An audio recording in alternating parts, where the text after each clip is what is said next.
The Federation of All School Teachers of Meghalaya has said here today that the organization would intensify its demand for pay increase of teachers in the state. Spokesperson of Fastom, Lingdo, blamed the government for unnecessarily delaying to take decision on this matter.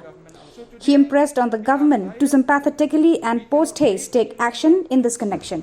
So today we are tired, we cannot wait any longer.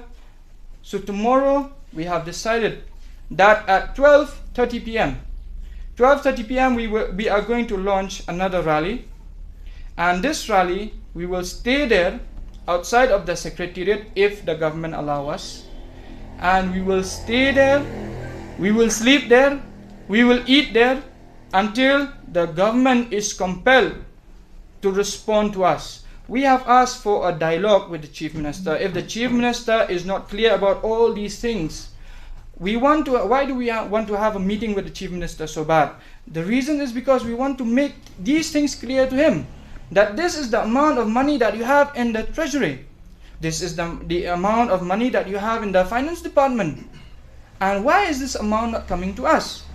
So we are just teachers. We have all of these statistics. Now you can ask me, from where did I get these statistics?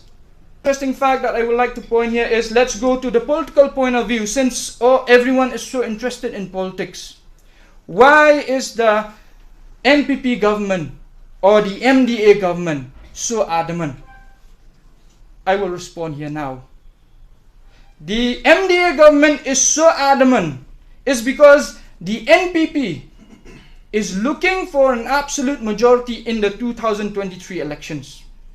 Now, if we take a look at the portfolios that are being held, the Education Minister is from the UDP.